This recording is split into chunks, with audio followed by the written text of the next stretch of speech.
Hi everyone, GreenRanger here. Just wanted to let everyone know and apologize in advance that the audio quality of this episode is not very good.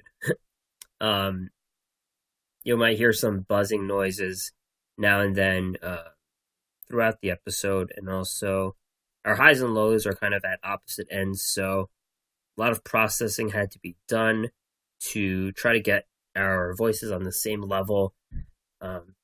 Something that we're working on constantly, but didn't really check out uh, the volume settings beforehand. And in the future, we're definitely going to work harder on improving this aspect of the podcast, the best possible listening experience for everyone. Thanks for listening, everyone. Now to the episode.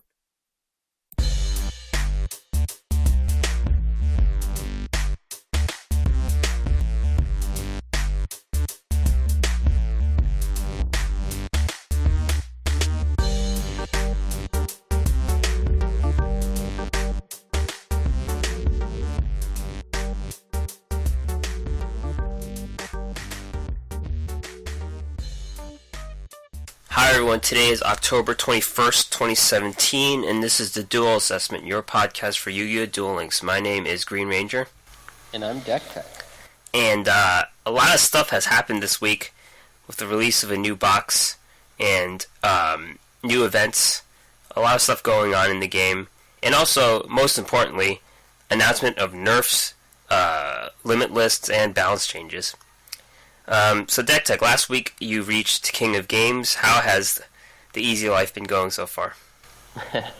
Well, King of Games is really interesting because the meta up there's no ranking within the King of Games except for during the Kaiba Cup. So half the people, I guess, just don't care and are playing meme decks, or a significant portion are experimenting with decks that maybe aren't meme decks but aren't well established yet, and then I don't know, some other people are just trying to farm wins to get the prizes for PvP wins. So it's a little bit of craziness up there. I've faced so many Cyberstein decks, which is just a little bit weird to me because you never see them on the ladder, and I'm a Cyberstein fan, so early on in the week, I was one of them, and then I kept seeing other Cybersteins, and I was like, I'm done with this. But what really happened was the card restrictions were announced, and so I decided that I was going to test out Cyber Angels post nerf to see how I felt about it. And other than that, I unlocked Bastion from finally from farming bones, I guess. So I guess that's cool. I'm not sure if I really cared significantly about that at this point, but it's always nice to have more characters. I thought you would have had him at level 30 by now. I thought you had him already, that's why. Yeah, I don't have him at 30 yet, but we're getting there with all our guys. Mokuba's at 34, and obviously, what's her name? Alexis is all the way up, and so we're making progress. Cool. How about you? Yeah, last week, I forgot where I was in Platinum somewhere, and I kind of realized how it is more important to get King of Games this season. Last week I didn't care, but now I do. So, playing Red Eye Zombie with Tie-Up Binds, Legend 2. For some reason I never stay at Legend 1, I just move up to Legend 2 and I stay there forever, or Legend 3. And I'm at 60 wins or so I'm just playing. I had a lot of real life stuff going on this week, so I didn't play a ton of PvP, but trying to get 100 wins and also the King of Games for whatever happens in the Kaiba Cup. Yeah, it's just the same there. I put one of the new cards in, Wall of Disruption, into my deck. So far it's been pretty good. And I am also now a member of the Duel Links Meta Discord, so I have a bit of insider information about cool decks and whatever news comes up there. Any cool decks I see over there I might share with the podcast. Yeah, we were talking about how we're basically both doofuses for not having done that earlier.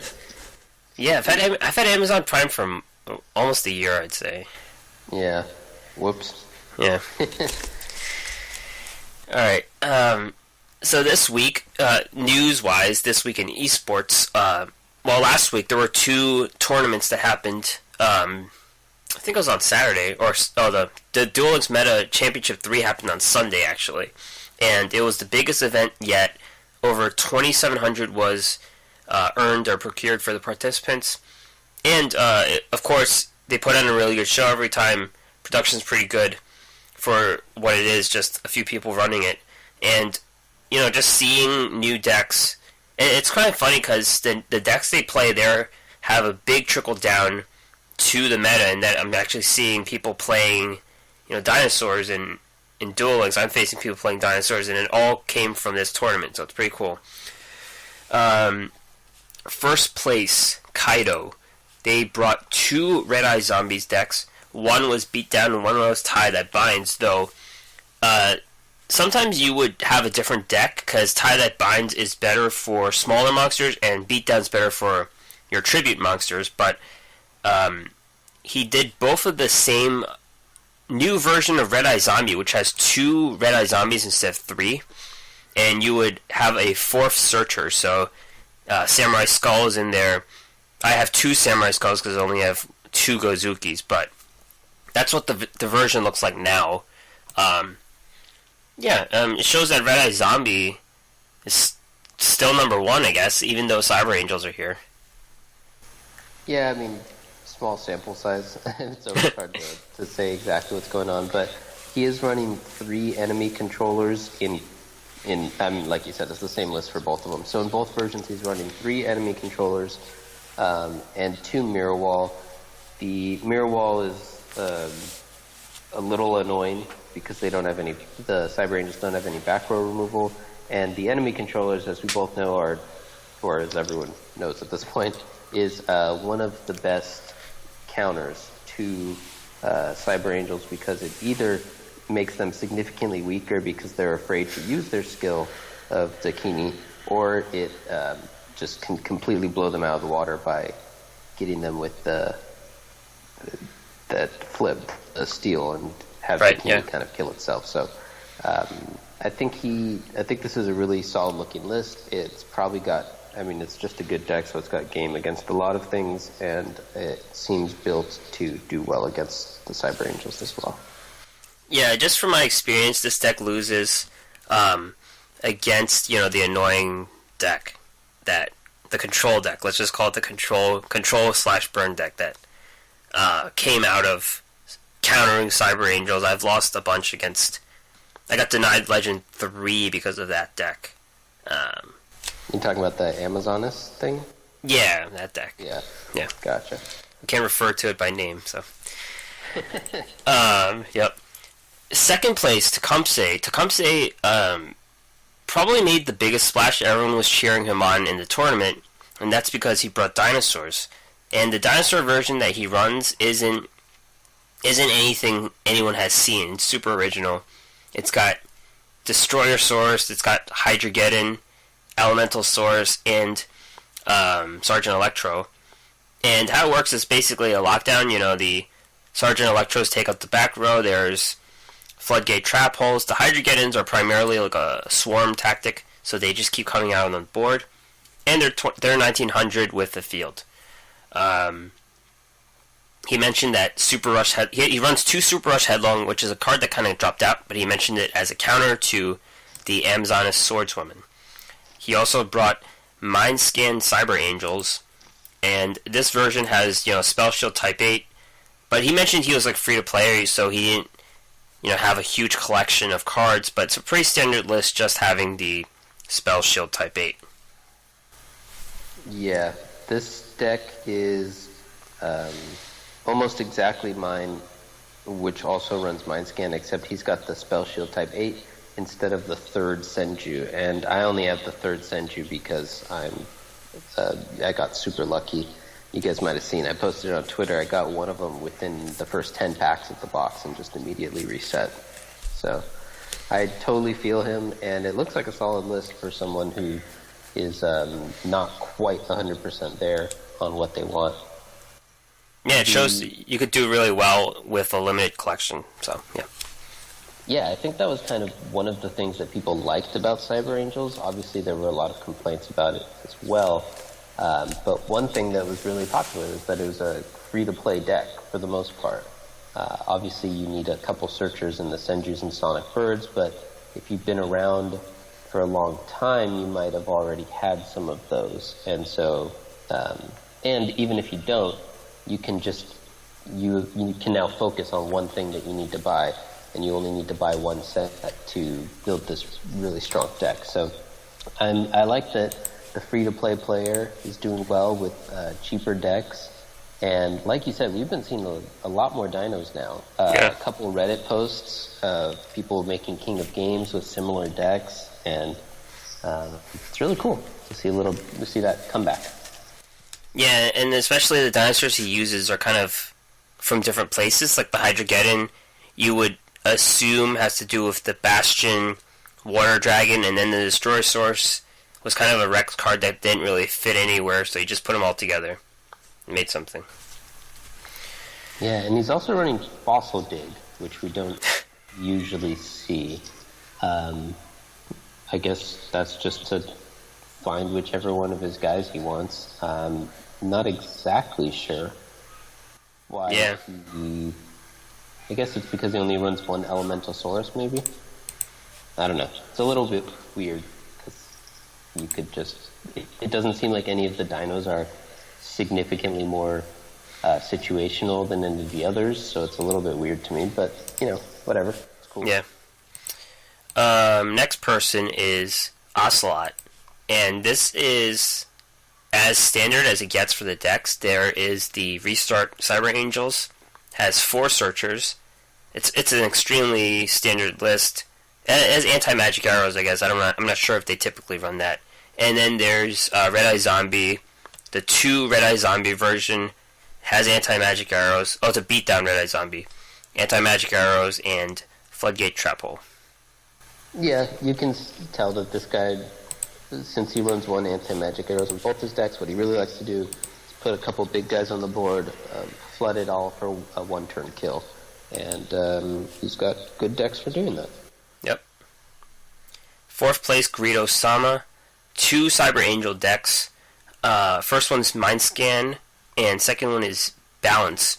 The Mind Scan version runs a Magic Drain, and the Balance version runs a couple of Karibos. I guess that's normal for the 15-5 setup that he has there. Yeah, so the Mind Scan one, again, is it's my list, except he subbed out 1 econ. He only runs one of them for that Magic Drain. So I might try that out myself, but I do like the 2 econs. So that's pretty, like you said, pretty standard for the Mind Scan version. The Balance one, I'm not sure if that is standard to run the 2 Karibos. I think when I saw like Decade running in, he was just running full searchers, but not everyone has 3 Sonic Bird and 3 Senju, so Karibos are pretty sensible switch.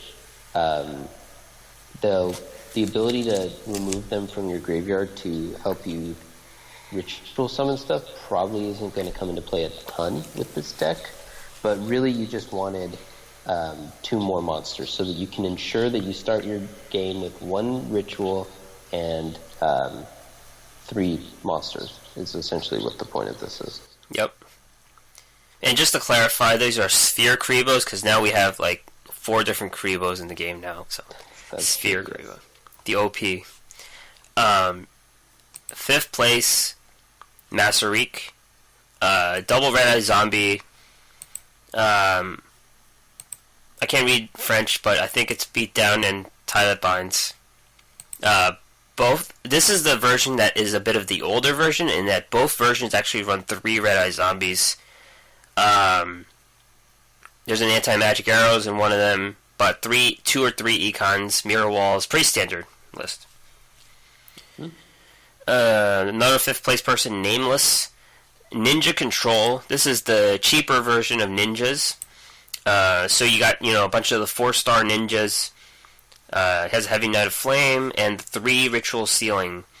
Ninjutsu Arts of Sealing, 3 enemy controllers, 2 floodgates. Pretty pretty control-y deck. And also Restart Cyber Angels.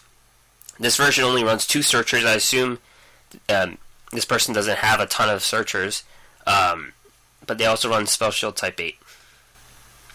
Right, and when you say 2 searchers, you mean Bird Sonic. Senju, because everyone has the 2 petite Cyber Angels. Right.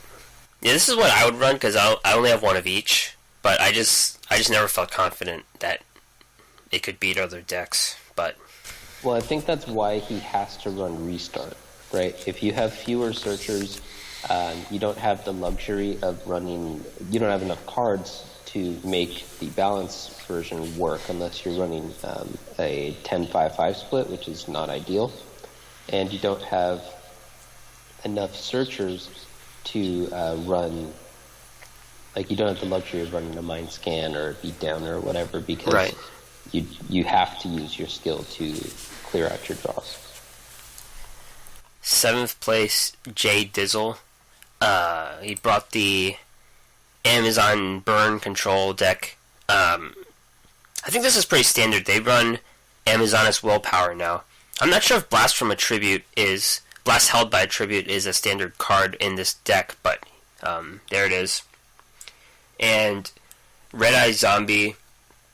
This is a bit of the older version with 3 Red Eye Zombies. Beat down Red Eye Zombies. 2 Gozukis, 2 Samurai Skulls. Yeah, about the Amazoness deck, I'm not sure what is standard in this deck. I mean, certain cards are core, like Massive Morph and Golden Apples, I think, and Lava Golem. Okay, that was actually one of the cards I wasn't sure about, the Golden Apples. Oh. But I haven't faced like a ton of it. I do see it, a little bit of it in King of Games, and I started to see it pop up like on my way to King of Games, but not that much.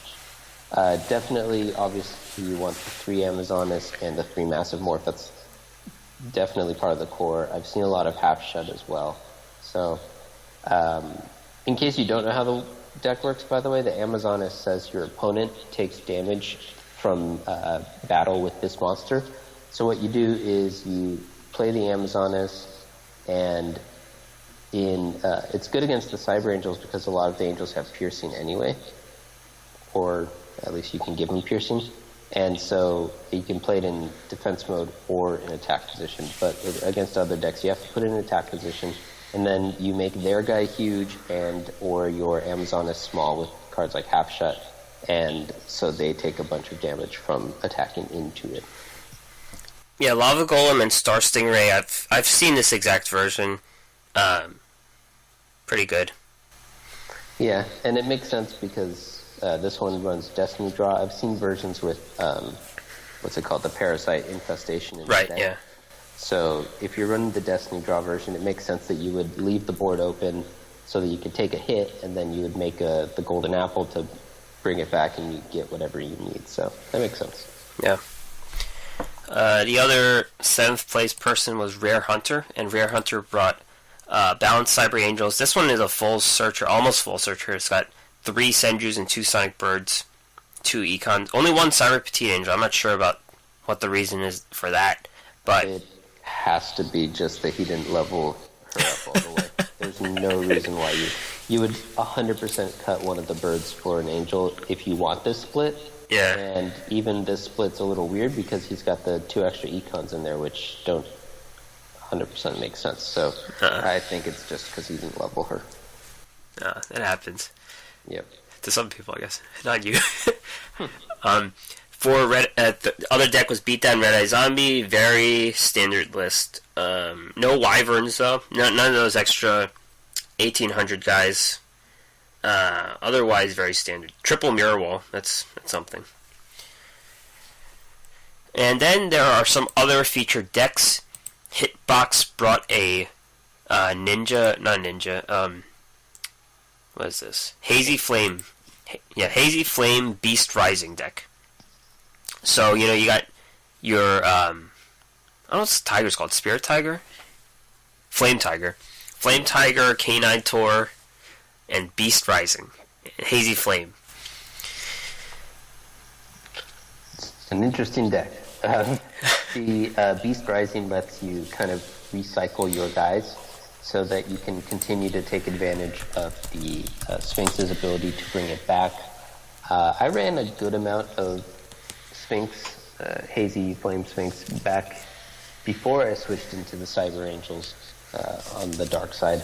And one of the things the deck sometimes can struggle with is you have this infinite value of extra guys, but if you can't take advantage of it because, for instance, they just keep putting things in defense position, or their things are bigger than you and you don't have your econ or whatever reason, then there's no point. You're just kind of wasting the potential of the deck. So he only runs one Beast Rising, but it's continuous trap, so I guess you can just kind of keep using it. I like it. Pro Circuit Scrub brought the famous extra mill deck, and it was kind of annoying because these control decks often faced off against each other during the tournament, and DK chose to spectate these people without knowing the decks. So a lot of decks just went into fatigue, and this guy brought two of such decks. This is extra lets you draw like a duplicate card, so you draw 2 cards after taking damage, I believe. And how is this different from a regular mill deck? I guess there are the elements of the Amazoness Control version, sort of. Right, so what he's got is he has 3 Floodgate Trap Holes and 3 Massive Morph. And presently we are in a meta in which people do not use a lot of tribute monsters. So essentially what he is doing here is he's planning on just filling up your 3 spots. So he's got a little bit of mill, the traditional kind of Taya Mill style stuff with the 3 Warm Worms and the 1 Scout and 1 attack on Goblin HQ. So he's going to mill you for a little bit, but it's actually just a fatigue deck. Because the plan is to just Floodgate Trap Hole or Massive Morph your stuff so that you have 3 full slots that don't do anything. So it's like Ojamas. Yes, yeah, it's like a protracted Ojama thing. Yeah. Another player, Wybona, brought Restart Psychics. Previously, Psychics were almost always used with the Ishizu skill, No Mortal Can Resist, but now they have a Restart version. Yep. Yeah, it has that guy, the 4-star guy, I don't know his name, but... Telekinetic Shocker, yeah. Yeah, I mean, the reason why you had to run Ishizu's skill was that you were trying to kind of combo it with the thing that puts guys on top of the deck, so that the point is so that you mess up their draws, and specifically it was to counter the reanimation of the red eyes and stuff. So I guess if you're expecting less of the red eyes, then you can switch to Restart to clean out your draws instead. And we are seeing more power injectors in these other versions. And we're going to talk about another Psychic deck soon that's pretty unique too. And the last deck we're going to talk about from this tournament is David Blocker's...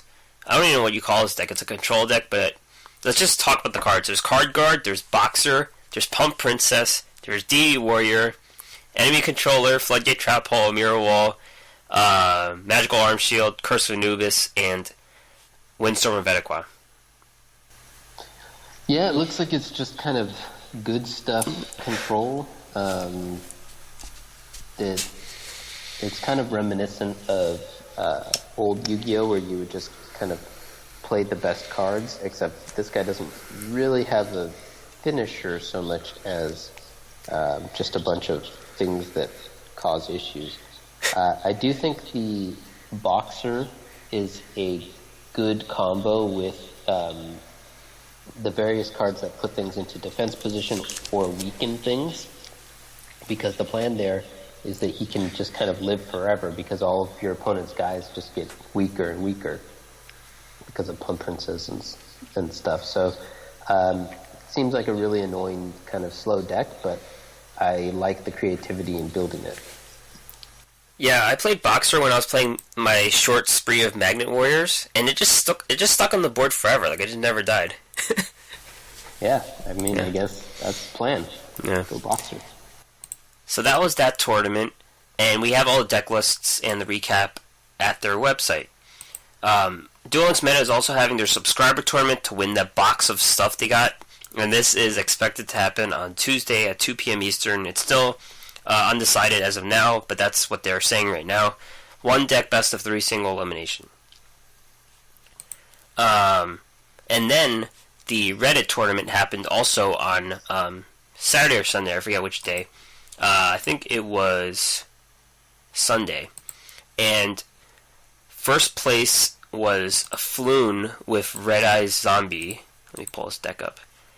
Beat down Red Eyes Zombie. This is a bit of an older version. There you got 2 Goblin Zombies, 2 Wyverns, 3 Red Eyes Zombie.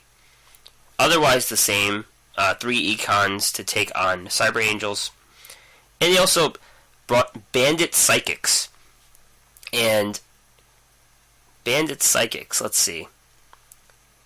It only has 1 Watt Psychic. It has Destructotron, Power Injector. Basically the Psychic cards with no mortal can resist except for 1 Watt Psychic, Autonomous Action Unit, Psychokinesis. I think the point of this deck is to give your enemy Psychokinesis and fill up their back row. Isn't Bandit you steal one of their slots? How does Bandit work? Because that's what it's named after, is the skill, the Bandit skill.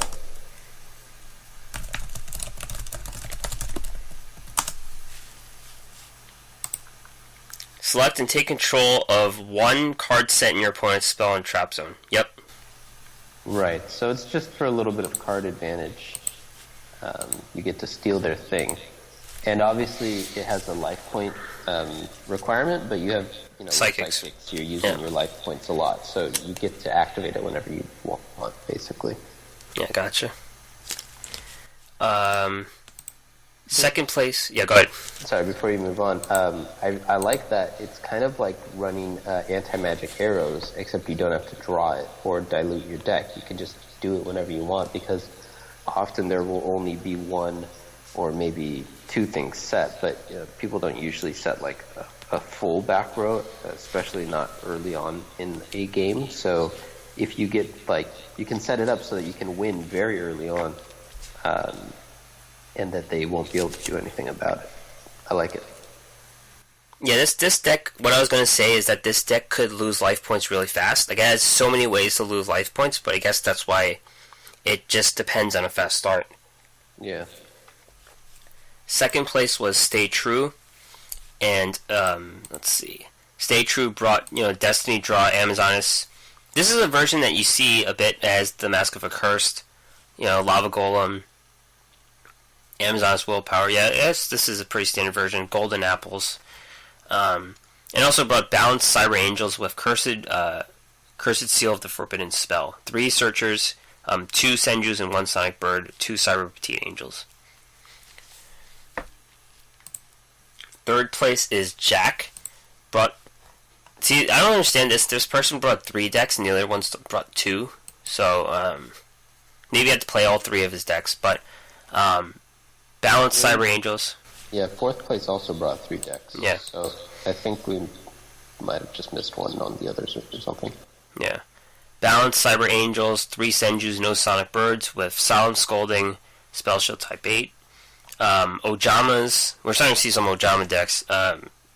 This is pretty standard version. Yeah, White Elephant's Gift and Enchanted Fitting Room for getting them out. And Naturia Beatdown. Pretty old version of the deck. None of the new Naturia cards. Yeah. Yeah, I would suspect that this person might be slightly on a budget, because Ojamas are obviously a really cheap deck. Naturia is a really cheap deck. And, I mean, he has 3 Senjus, so obviously he put a lot of gems into that. But otherwise, the Cyber Angels deck is pretty cheap as well. So it's cool that he did well with that. Yep. And 4th place person, Grim. Also Ojamas. This version has Ojama Country, so just in case the field gets destroyed, I guess. Let's see. Master of Rights Cyber Angel deck. So we haven't seen this version quite a bit. It actually runs the Ritual Cage too, though, which is kind of weird in case it gets destroyed. This person's worried about things getting destroyed, I guess. Yeah, and so this was really early on in the Cyber Angel meta, right? Is that true? This was just last week. It was a week ago, so yeah. I don't know. Then, yeah, this is a little bit weird, because you're right. There's Card Guard, there's the Master of Rights, there's a lot of stuff it's here. all over the place, yeah. Yeah. Magic Jammer. Yeah, it's a little bit of a weird deck. It's actually named baddeck.jpg on his things. So, I don't know. Yeah, one Dakini one Dakini. I guess they didn't farm her. Right, yeah. I'm assuming that there's no way that this is what this person thinks is ideal. I'm assuming this person just decided to run Cyber Angels and cobbled together the best version they could with what they had. Yep. And this was a 24-person tournament, so maybe, I don't know, maybe the competition wasn't what it used to be, and Cyber Angels are just that good, you could just, put this together and get 4th place. Yeah. Yep. So, we have the recap for that tournament there, and happening in a few hours is the Duel Links Pro Tournament, and there's an interesting twist, kind of like what DeckTech was doing. The rules are that the tournament will have the new semi-limit and limit card restrictions. So 1 Champion's Vigilance. Man, I forgot the cards already. That's alright, we got it. We were going to talk about it a little later. Yeah, but they're following the new restrictions on the cards. So it's pretty cool practice. Your experiences from doing that, it's pretty, you get to see ahead of the meta, I guess, just playing with your own restrictions. Yeah, I mean, you do, a little bit. You get a little bit of experience with your own deck. Obviously, you're facing people who aren't bound by the same rules, so it's not, like, the best practice, whereas this tournament, where everyone's bound by the same rules, is probably going to be a better indicator of what that meta is actually going to look like. So it's I'm really looking forward to seeing what comes out of this. Yep. Another event, a thing that happened, were free gems to celebrate 55 million downloads, and we get 55 gems for about 5 days or so. There's a bit of confusion about how many downloads Yu-Gi-Oh! Duel Links has. You recall them having a 70 million event before. Yeah, we were talking about this a tiny bit before the show started recording, and trying to figure out exactly what's going on. It may very well be that I'm misremembering something, but I could have sworn we did something about 70 million. So I'm thinking maybe you had a point that this could be like 55 million within one source. Android or iOS, yeah. Right, yeah, Android or iOS. I was thinking it could be something like 55 million concurrent users or something, but it says 55 million downloads, so I'm not exactly sure. We need to get some bots out to download the game, so we just get to the next achievement. Right? Yeah, we'll get the next rewards. There is a 1.5 experience campaign. This thing's coming back more than ever. It seems like it's like every other week, but it's a pretty good thing. People are asking for it. I'm trying to get Odeon up so I could get Regulation of the Tribes. So I'm close to getting Regulation of the Tribes. Yeah, I mean, I think it makes a lot of sense now because we have the new characters, so almost nobody's going to be at the max level, not even me. So now is a good time for people to actually be excited about the 1.5 campaign. A couple of the last times before we got these new characters, there was a 1.5 campaign immediately after I had already maxed all my characters, so it's nice. It's good to get those early on in the cycle of the characters. Yeah, I think we're getting new characters soon from both worlds. Maybe. We'll see. At least the one. Yeah, at least the one.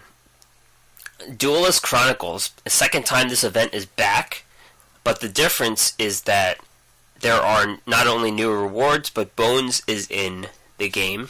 There's previously an empty spot in the middle, I think, and Bones is there. just waiting for him. They didn't show the cutscene of him getting knocked out, though. They censored. I mean, obviously they censored that. They didn't want to show child abuse. What happened? Danny Keith is just such a savage. He's punches kids. He is. Our friend on Twitter, Vegas Canuck, pointed out that Bones didn't actually leave the Duel World thing either. And I don't know, the little conspiracy theorist side of me is thinking that this is all because Bones is actually going to stick around and we're going to get him. Because we talked about, I think last week or the week before, that we saw some data mining that he's at some point could become a playable character. And when he came into the game, he was talking about how he was dipping his toe in, which implies that at some point he will jump all the way in. And then now he never really said his goodbye, and now he's part of the Yu-Gi Chronicles, and just like, it's all adding up. Yep, it is. I did notice that the Rex event didn't end with a conclusion either. Oh, well, you just poked a big hole in my little conspiracy theory. But he was never, leaving to begin with, so I don't know. You might be right, yeah. That's true. Rex was already in the world, so it'd be weird if he did say goodbye. I guess his goodbye would be like, alright, I've chilled out now. I'm no longer rampaging. Yeah. No. But dinosaurs are back, so that's all that matters. He was successful. Even though Bastion did it, but, Yeah. So we got some new cards. Bone Temple Block. I'm not really sure how you use this card, but it's a trap card. You discard a card, special summon one level 4 or lower monster from your opponent's graveyard, and they do the same. Both monsters are destroyed at the end phase of the next turn. Precious Cards from Beyond is an SR. You tribute 2 cards. Well, you get 2 cards when you tribute summon a monster using 2 or more tributes. Draw 2 cards. I'd say most people use the Mausoleum now instead of regular tributes, so it's kind of tough to make it work. Does Lava Golem work for this? No. I was about to change it in there. No, it will not, because Lava Golem, although it is acting like a normal tribute summon, it's actually a special summon that takes up your summon for the turn. Right. They show those little circles, though, the circles of doom. Whenever that happens, it's just all game over. It's true. It's really... It's so slow. It raises your anxiety. Milla the Temporal Magician. 1800 attack spellcaster. When this card's normal summon, target one set card your opponent controls and look at it. Your opponent can't activate spell or trap cards in response to this effect. It's like Man of Wajat, but it has 1800 attack, so it's okay for Power of the Dark. Mahavayo. Everyone should know what this card does. It's a 1550 spellcaster. This card gains 500 attack for each equip card equipped to this card. Back then, when this came out with Magic Ruler, you would equip, Malevolent Muzzler, Sword of Deep-Seated, and all this stuff, and it's 3,000 attack. Woo! OP! Yep. Yep, but you can't really rely on that anymore in Duel Links. No. I heard we're only getting one copy of this card, too. I don't know. I didn't even care because it's not good. But It's funny that you mentioned that it was part of the meta when you were playing, because I never went through that phase. As I mentioned a few times, when I decided to play Yu-Gi-Oh, I was playing at one of the top stores in the country, and so I just went full in right away, and it was a little bit, I think, probably later in the games card cycle, so I just immediately started playing the super more complicated, I mean, it wasn't terribly complicated, but a much more complicated deck, and there was never any time for just build a guy and make him big with cards. You had Unions, right, I think? Was that around the time? No, it was before the Unions. I was doing Blackluster Soldier things, so we had Light and Dark, and we were banishing things. Yeah, I'm familiar. That was kind of when I ended, or after I ended. But no Unions yet. Did Geminis? Maybe. Maybe Geminis, but they weren't meta, so I never I don't remember ever playing them or seeing against them, but they might have been around. Yeah. This card just brought me back. Next event, Alexis new farming rewards. Not an event, but something that happened. Mostly because they are restricting Machine Angel Ritual, and that's one of the cards you get from her reward. So then it makes sense to give out, have that as her chief reward. So they're giving out 2 cards, Etoile Cyber and Blade Skater, as farming rewards. And they're just rares and ends. And they're fusion pieces for Cyber Blader. Yeah. There is a official Duel Links website. We're not really sure when this website came up, but it came out. They didn't have that little video this time about the new set, so now they had a link to the site instead. And it's pretty basic. There's nothing really there that you wouldn't see in other sites. But they do have a card gallery, so that's something, I guess, if you want to check out all the pictures. Yeah, it's more of like a media promotional site than it is any sort of strategy or, it's not a site that people who are listening to our show are most likely going to get too much from. But, it's cool that it's out there. I've always been, in this day and age, one of those people who's really skeptical of anything that doesn't have a website. So now it's legit. Now we know that Duel Links is real, guys. Yep. We haven't just been playing a meaningless game. It all means something. Gallery of all duel skills. This was recently data mined. Collection of all the skills currently in the game that are coming in the game.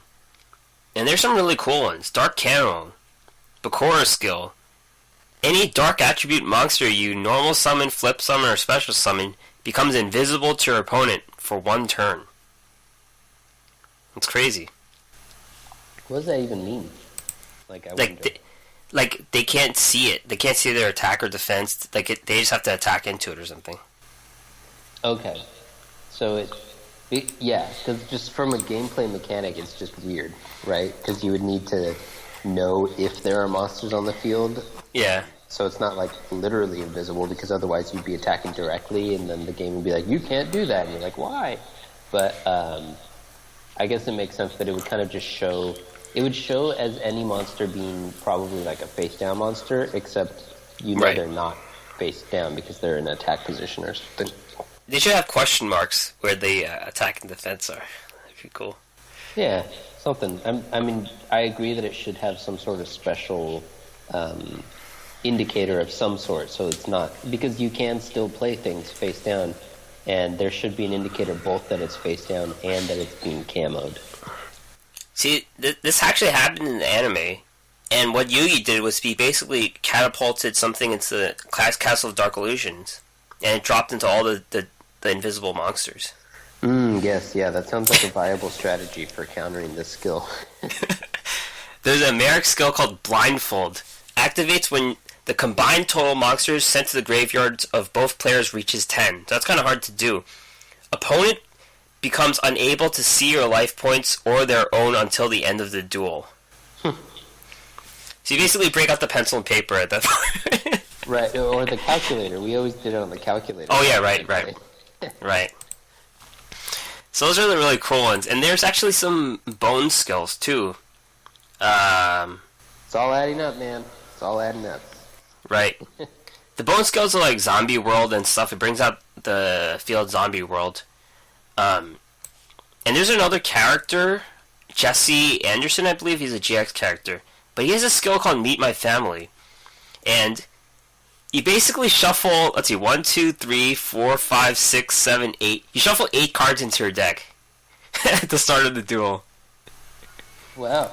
Are they, good? They're Crystal Beast cards. I'm not sure if you're familiar with them. No. Okay, but, yeah, it's... You can teach me later, off air. Yeah. I don't know what they do either. But you basically shuffle 8 cards into your deck. It kind of reminds me of the Exodia. You're starting off of a really big deck, sort of. Right, well, that's why I was wondering if it's like Exodia or if it's more like a creator type thing. Like, is it an advantage because these 8 cards are good, even though you're diluting your deck individually? Or is it like a Super Exodia? And the Super Exodia version would be really weird to me because Exodia already wins the game, so you can't get, better than Exodia. But there's more of these, which means that it would have to be better than Yugioh, or there'd be no reason for you to like further dilute your deck if you're. So I don't know. I'm pretty sure they don't have that automatic win condition. They're just cards that work together. Mm-hmm. So it might be. Yeah. See, Rainbow Dragon. It's 4,000 attack. Cool. Oh, so this card basically just gains like 1,000,000 attack. That's its use. 0 defense though, so maybe. All right. So we're gonna talk about. Oh yeah, we have the gallery of all the skills. If you want to check them out, get a jump on the game. We're gonna talk about the new mini box Servant of Kings. And last week we just mentioned 2 cards, but now we got the whole list, and these are some of the ones we're excited about. So let's look at these cards. Let's start with Maneater Bug. Everyone should know what this card does. It's a flip card. Flip effect, target 1 monster in the field and destroy that target. I think it's better than Yomi Ship and Destructor Dragon because they don't actually have to attack. It doesn't have to be that monster that gets destroyed. You get to choose. But is it actually useful now with all the resurrection effects we have in the game? Yeah, I mean, I think it's still possibly useful. We see a little bit of Yomi Ship still. I don't see very much Destructor Dragon, but I think that there's kind of niche value in these types of cards for control decks, and there's so many cards in Yu-Gi-Oh! That at some point there's going to be some interaction where it might be good. Like, the Maneater Bug is an insect, right? So there's the insect cards that have synergy. I don't remember off the top of my head, but I think he's Earth type as well, right? Yeah, so There's going to be some synergies there. At some point, there might be some value with that, because that's part of the reason why Yomi Ship still sees play, is the Aqua and stuff. Yeah. So I don't think it's like nearly as good as it would have been had it been released much earlier on, before we kind of amped up this game a little bit, but I do think it's viable, and we'll see some play at some point. Yeah, I think so. Blade Knight, 1600 attack warrior, light monster. While you have 1 or less cards in your hand, this card gains 400 attack. If you control no other monsters, the effects of flip monsters destroyed by battle with this card are negated. I think this card's pretty good. Obviously, there are handless synergies with it, so it gets stronger, and you get to negate the effects. Just a good. It's gonna be like 1900 most of the time if you have low cards, and you probably do have low cards if you're playing a deck like Beatdown or something. Yeah, decent card. Draining Shield. This is one of the SRs. Well, the last 2 were SRs too. Draining Shield, trap card. When an opponent's monster declares an attack, target the attacking monster. Negate that attack, and if you do, gain life points equal to that target's attack. So first off, this is a free negation, and typically we have cards that flip monsters or decrease their attack, but this is like Karibo or Bacon Saver. And you also gain life points, which is useful for any of the skills you would use, like Destiny Draw, which would deduct your life points. Right, yeah. Or you also have 3-star Demotion Cyberstein, which are... I'm seeing it a lot in those Cyberstein decks, where, you're trying to give them the finishing blow, but instead they gain a bunch of life, and that puts them over 5,000 so that they can do the one Cyberstein to pull out the top thing. It's really good. I mean, it's like Enchanted Javelin, except instead of... Well, it's a little bit different, because Enchanted Javelin can be used to proc things like Destiny Draw, because you take the damage and then you gain it back. Right. Whereas this does not, but this one puts you up on life, so you gain that advantage. So, like we saw, there's some decks that are running both. It's just another really good stall tool for decks that want to do that. Everyone in King of Games has 3 of these already, right? Pretty much. This one and another card that we're about to get to are already making a big splash. Yep. This is another This is the most interesting one, I think. It's called Forbidden Chalice. It's a quick play spell. Target 1 face-up monster on the field until the end of this turn. That target gains 400 attack, but but its effects are negated. So basically turning an effect monster into a normal monster for one whole turn. You could use this on your enemy's monsters to negate their effects. So something like Cyber Angel Dakini, you could shut down her abilities for one whole turn. Counters DD Warrior Toons. Toons could get destroyed now. And for an offensive option, you can shut down your own monster's abilities that have end turn abilities. And specifically, I'm thinking about Spirit Monsters. Spirit Monsters have that stipulation where they have to go back to your hand at the end of the turn. So you just do this, and then it stays on the board.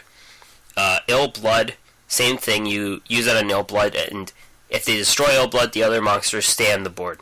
And the really cool combo I was thinking of was Gandora, because Gandora destroys himself at the end of the turn. So you destroy all the cards on the board, and then you use on Gandora, and he stays on the board. Yeah, and one that I don't think you mentioned is I saw some people, at least one person on Reddit, posting about using this to counter those Amazonist decks. You can, they'll make their guy tiny, and then make your guy huge, and then you do this, and they just take all the damage that they tried to kind of switch to you, and they one turn kill themselves, and that's hilarious and awesome. Yeah, this card has just so many hidden uses, just because every monster is an effect monster. You could apply this card to anything, really. Mm-hmm. Yeah, it's a cool card. Yep. This is probably the best card, from what we could tell. Like, strongest in terms of power level. It's the Wall of Disruption trap card. When an opponent's monster declares an attack, all attack monsters your opponent controls lose 800 attack for each monster they control. So the card this is most like is Mirror Wall, I think. But it's kind of in between. If there's one monster on the board, it's worse than Mirror Wall sometimes. If there's two monsters on the board, it's typically a lot worse than Mirror Wall. I mean, it's a lot better than Mirror Wall when there's two monsters, because they each lose 1600 and they permanently lose that attack. Yeah, when I first saw this card, I didn't realize that it was permanent. I guess just because I'm used to cards that have permanent effects kind of staying on the field. But now that I've actually played against it and played with it a little bit, obviously I quickly realized that it was permanent, but you called this one early on as one of the strongest cards in the set, and once I realized how it actually worked, I'm very quick to agree. It's a really strong card. This card is Dark Geroid on roids. It's basically what it is, because it's 800 attack. It's what Dark Geroid does, yeah. But Roid. Yep.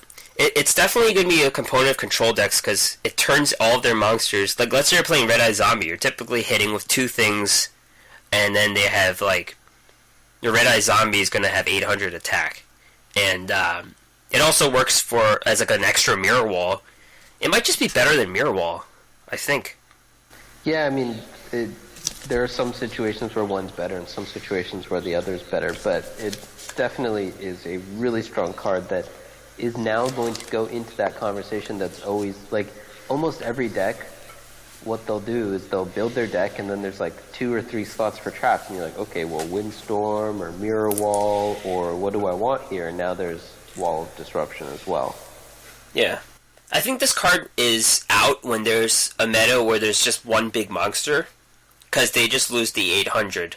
Right. But if it's like Naturia, this just ends Naturia. If everyone has this card. Right, and it's also it's really good for the swarm decks. Like you said, Naturia is one of them, but so are the Cyber Angels, and so are, depending on how you play it, so can the zombies be. Red Eye Zombies, and yeah. We were just talking about dinos, who are now kind of shifting to that mentality a little bit more as well. So it's a really strong card, at least in the meta now, and will probably always be in and out of the meta. Yep. Vorse Raider and Mechanical Chaser. These are two vanilla monsters. Vorse Raiders are 1900 Beast Warrior, Mechanical Chasers an 1850 Machine. It's just that time where they add 50 to a vanilla monster. And soon we're going to have a 1950 reptile or something. And I don't think it's going to see much play. I mean, obviously it's going to be some kind of beat down card. You'll just see it around sometimes. Mechanical Chaser, you might just see it around in some machine deck, but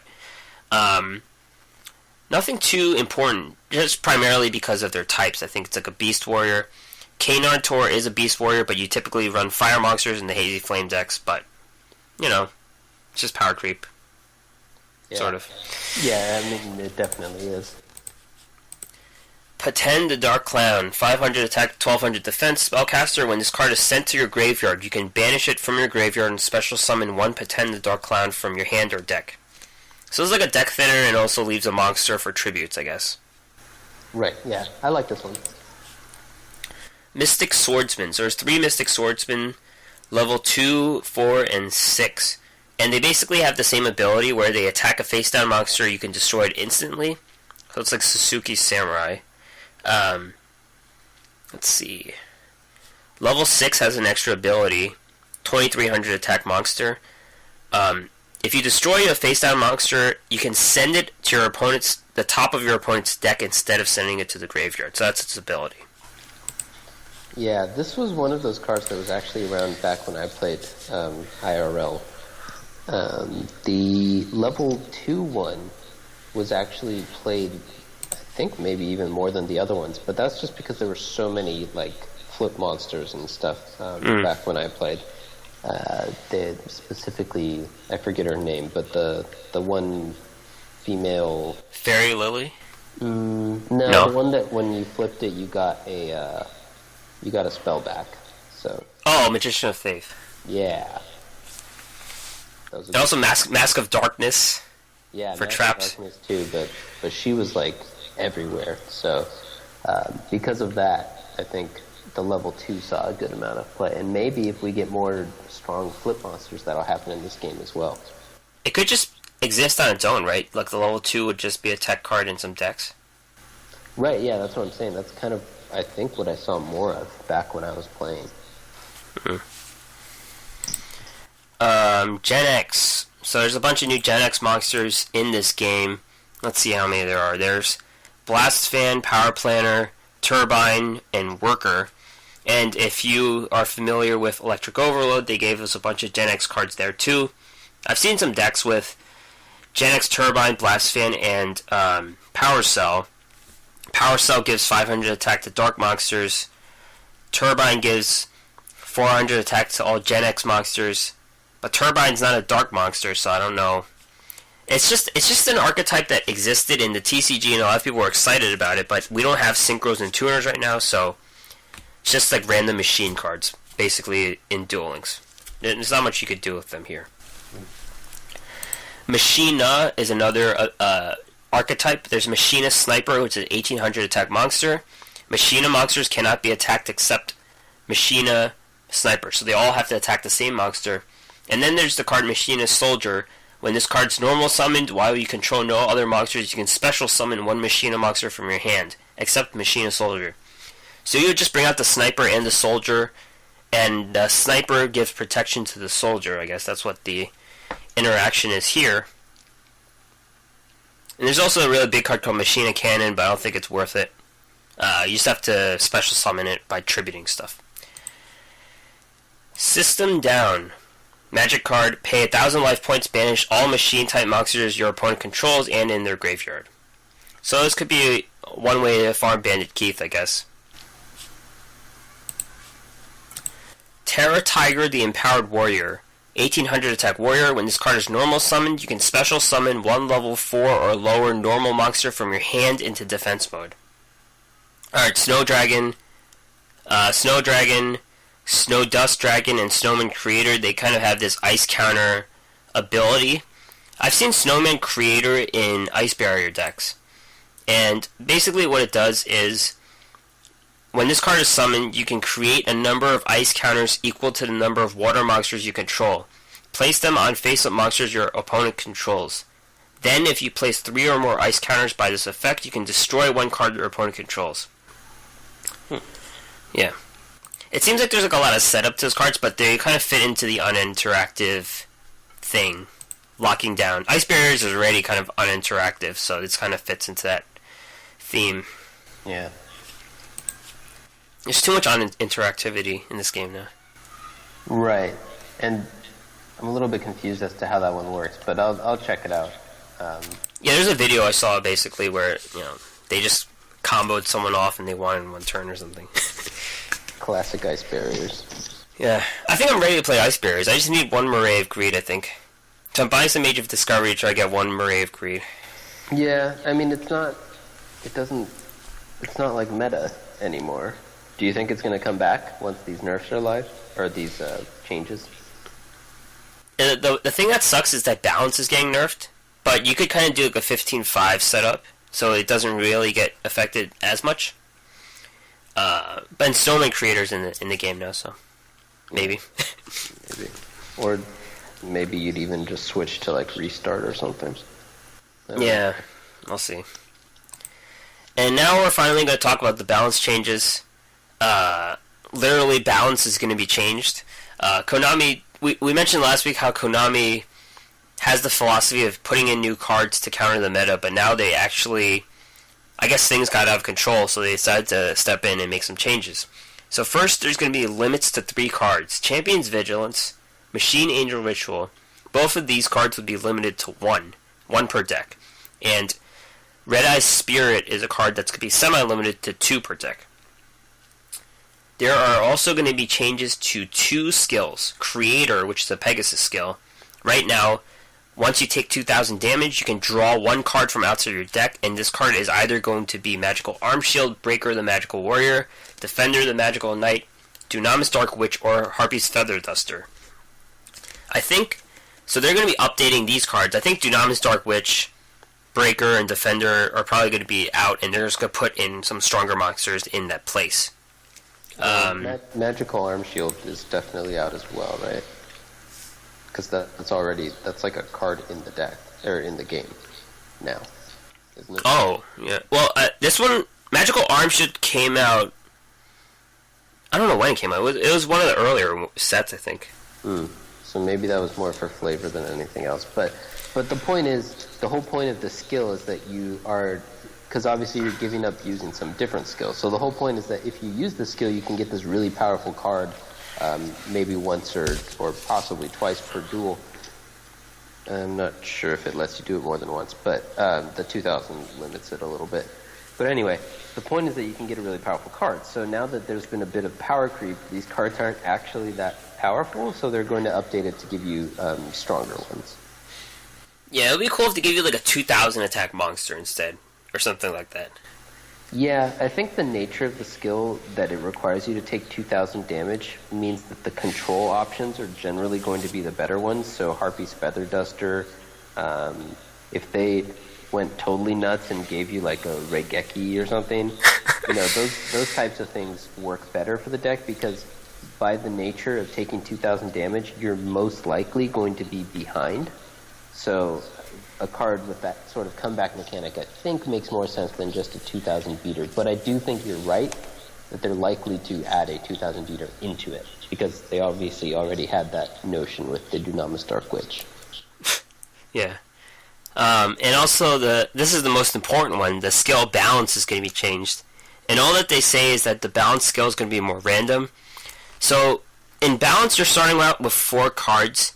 Do you think they're going to change 1 or 2? I think they're going to change 1, because 2 would just kill the skill entirely. Well, I don't think it's going to be like that. I think what they're going to do is, instead of having it be a specific like direct ratio, so nowadays if you do 10-5-5, you will get 2 of the one that is 10 and then 1 of each of the 5s. What I think they're probably going to do is make it so that you're most likely going to get 2 of the 10s and most likely going to get 1 of each of the 5s. So they're going to make it, instead of like 100% based on the way you've split your deck up, they're going to make it like some fuzzy math where it's based on how your deck is split up. Do you think there's an ideal ratio now of what the new skill... Well, we don't know what the skill is going to be. We just don't know until it actually comes out. But, and I don't think we're going to know until people have a lot of data, because they're not going to outright say balance is this. We're just going to have to take a lot of trial and error of people collecting their starting hands and seeing what their deck looks like. There's going to be no way to know right away. Yeah, I think you're right. I think the best way to test it, I guess, would be to do 15-5 splits each of the 3 ways and do like draw several hands with each one and see what it comes out to. So because they could very well like weight the different things differently as well based on what type of card they are. So we never know exactly what they're going to do. I agree with you that they're most likely not going to tell us because that would kind of negate the whole point. I think they specifically want to make it so that you can't use balance to get exactly the hand that you want. And so they're really unlikely to tell us, and it's also probably going to be a bit of a variance thing where it's going to be, within some sort of range where you could get either 2 or 3 of this type of card or something like that. Maybe it's a good idea to try it on casual, or if you're king of games rating and you don't care about losing, just do it there.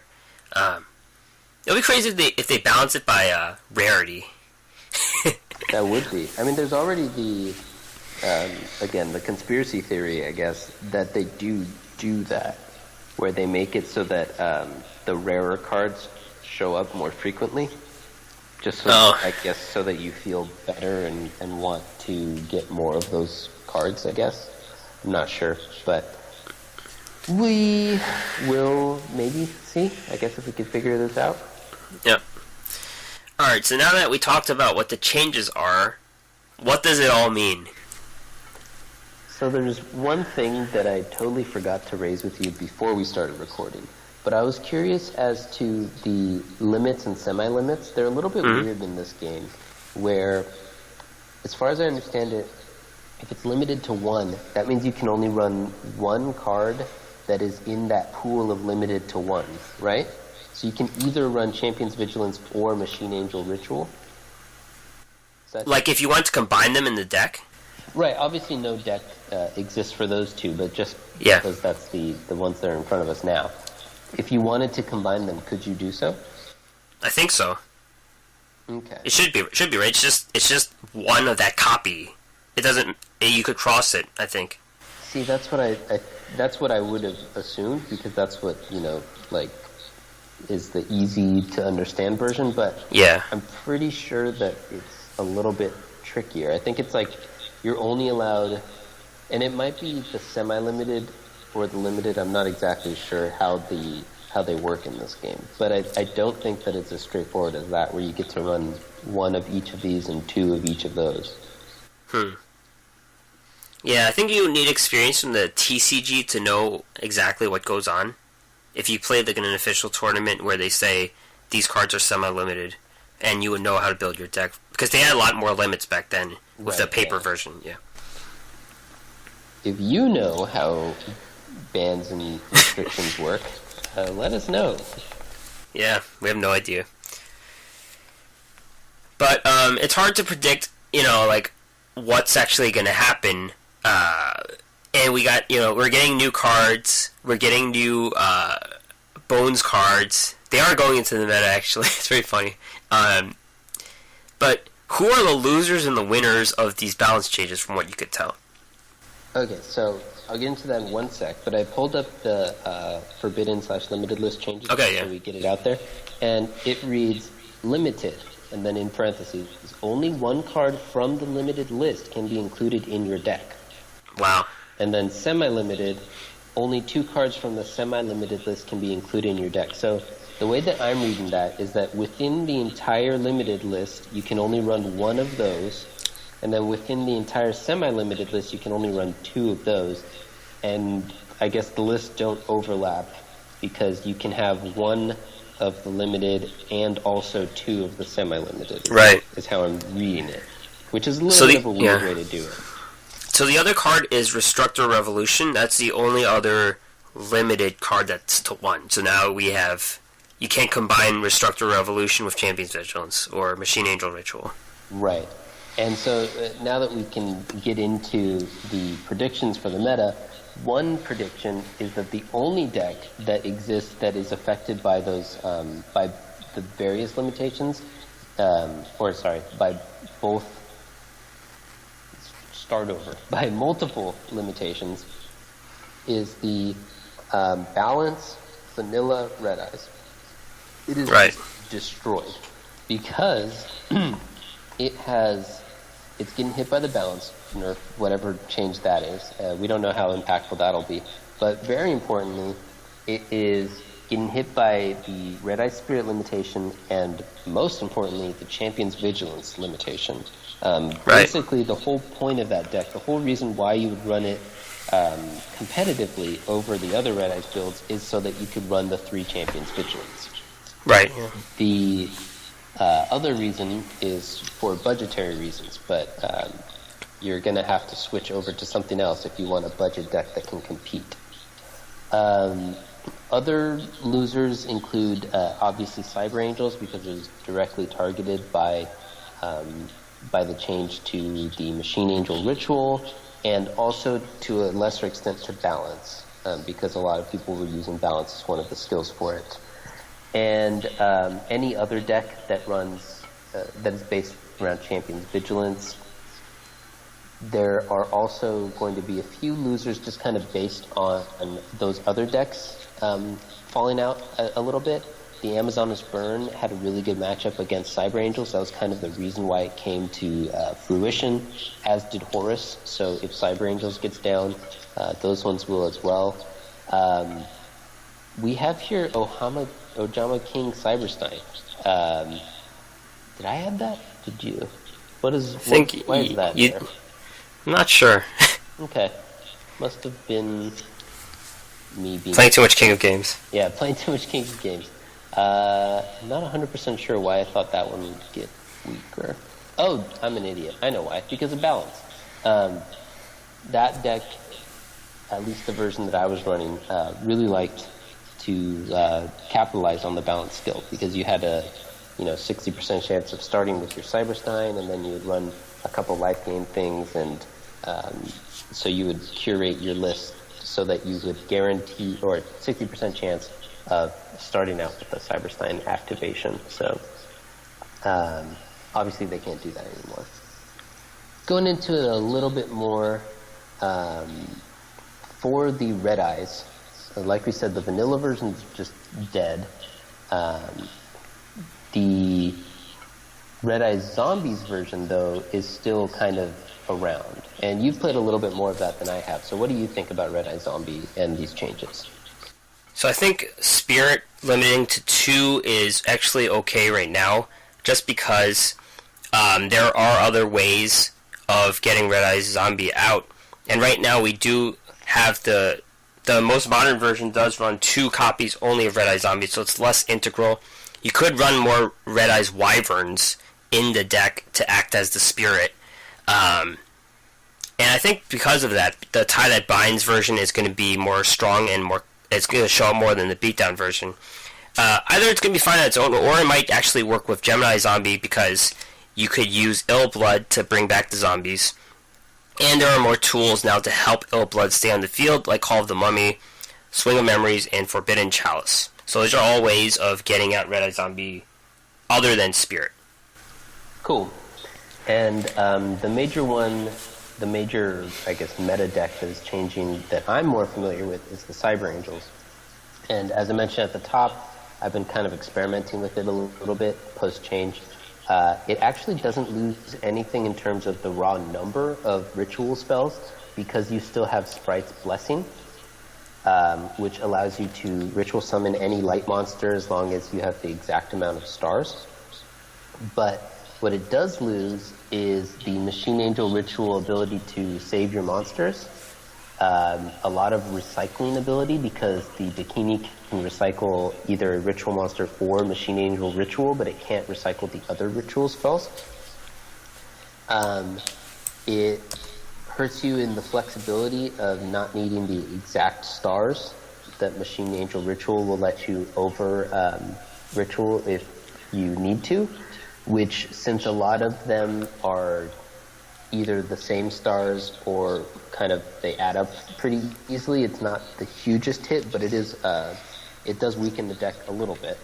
And finally, the Petite Angel value. The Petite Cyber Angel allows you to search out a ritual, or probably a Cyber Angel ritual monster, or a Machine Angel ritual, but it does not let you get those other ritual spells. So it has the same issue with the recycling where you're severely limiting the targets. And so sometimes your second Petite Angel, or maybe after you've already drawn one ritual and you want that second ritual, you won't be able to get it anymore. It's a little bit hard to tell which of those is the most impactful nerf. They're all kind of a little bit, I don't know, they're slightly minute changes, because frequently only one of those, or even none of them, will matter in any particular duel, but they all do make the deck a little bit weaker. I do think, though, that the deck is still very powerful. It has a lot of explosiveness. It can still get a lot of wins on the first turn. And I think if the amount of hate goes down for it, the deck might still be equally powerful. And it might even become more powerful if a small pocket of people are using it and other people switch to decks that it's really good against. For instance, Tomb Barrel Dragon decks, right, which I think might be making a comeback. Because, do we want to go into the winners? Yeah, let's do it. All right. So, go ahead. All right. So the winners that we predict are Tomb Barrel Dragon, Red Eye Zombies, Psychics, and anything that is countered right now by the new cards, or anything that's pushed by the new cards. So a lot of the control mechanisms we mentioned before. It was a major complaint at the time when the cards were released that the GX cards didn't really do anything. A lot of people were excited about Elemental Heroes and stuff like that, but they never really saw play because Cyber Angels took over everything. There wasn't anything to really counter Cyber Angels, and the other archetypes didn't really get a ton of support. So if we're not getting a ton of new cards, the meta might go back to the way it was before Cyber Angels came out. And they were the main deck that shut down the Tomb Barrel Dragon 3-star demotion deck. It was really strong before it, and it pretty much disappeared. So that deck probably would come back if Cyber Angels see us play. Right. I think that is the major shift that is predicted. Red Eye Zombies has also remained a really strong deck, and like you said, it's not as hurt by the nerf as some people might expect, and so it might just in relative power just stay kind of closer to the top. But Tomb Barrel Dragon and Psychics were two decks that were fairly prevalent prior to Cyber Angels coming out and then just kind of disappeared. I played Tomb Barrel Dragon in that month before Cyber Angels, and I know how it works, and it would just get wrecked by Cyber Angels because Dakini works around Tomb Kingdom, so you're devoting a lot of resources to getting out of Tomb Barrel Dragon, and you can't protect it in any of the ways that you'd normally protect stuff. And Dakini is even bigger than the Tomb Barrel Dragon, so that's an issue as well. It can just kind of attack into it, and eventually you might run out of cards or whatever other issue you might have. So it was kind of like a direct counter, and so if the direct counter goes away, then the Tomb Barrel Dragon might be able to kind of come back as a really strong deck. And Psychics, I think they were just kind of living on the edge too much, were taking too much damage to your life, and Psychokinesis became kind of useless because of Machine Angel Ritual being in the graveyard. Yes, that was big too. So now that there's only one Machine Angel Ritual, probably the Angels aren't going to have it nearly as frequently, and also they can only save their stuff once. So the Psychics might be able to make a comeback. Yep. And anything anything you think would come back, anything you would predict, just let us know and we could discuss it further. Yeah, one thing that we didn't even predict, but it's already starting to make a comeback, is Dinos. So yeah. So we're excited to see what these changes bring. Obviously, some people are torn about it. I honestly, even though I complained a lot about Cyber Angels, I think it was a bit too soon, but maybe the numbers did show that it was way too good. Yeah, I think it is sooner than I would have liked, and probably sooner than they would have liked as well, but I think they had to do it because they have the Kaiba Cup coming up, and they wanted to give people time to practice Well, actually, I'm not even sure if they'll have time to practice, right? Because when does the Kaiba Cup go live? Not sure. I guess they just wanted to give people a heads up and let them know. Yeah. Because these nerfs aren't going live for a little while, which is interesting. Yeah, November 6th, yeah. Yeah, November 6th, so they were giving us like 3 weeks almost, 2 weeks, something. Plenty of time to get used to them. And I would say, having played with them and talking to you about it, I do feel a lot better about the nerfs. I was initially I thought they were a little bit ham-fisted, but they do appear to have done a good job of balancing it, making the top decks weaker but not like completely gone. That's the sign of a good nerf. Yeah. And the only things that I don't like about it are that it completely killed the counterbalance Red Eyes, vanilla Red Eyes thing, and that the fact that vanilla Red Eyes and Cyber Angels were the two best free-to-play decks that the game has ever seen. And to weaken both of those at the same time kind of feels a little bit like an attack on free-to-play. And I don't think it is. I think that they're doing it because they felt that PvP was broken, and they're trying to get into the Kaiba Cup, which they're trying to make like a legitimate PvP grinding, I don't know, source. And so they don't want the Kaiba Cup to be marred by what they feel to be a broken meta. But it does, like, I don't know, it feels bad that free-to-play players are hurt in this way.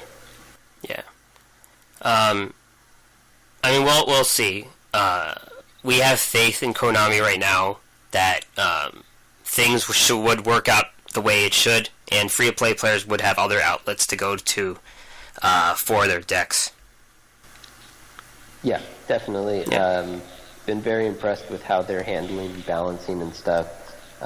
Like I said, even changes that appear to be maybe too much end up working out pretty well as far as we can tell for early testing, and just the whole fact that the game has been pretty well balanced for its entirety is just really impressive, considering the breakneck speed that they put stuff out. So I do think that they're going to be doing a good job balancing it and making sure that everything's good going into the Kaiba Cup. Yep, we should hope so. Yep. All right, that's going to be it for today. Thanks for listening. You could find this on the App Store, Google Play, Stitcher, and others. Find the podcast and more at our website, theduelassessment.wordpress.com. Find our YouTube channel. We have a link right there. Help support us if you like what we're doing. Patreon.com/duel_assessment. Send us an email at theduelassessment@gmail.com.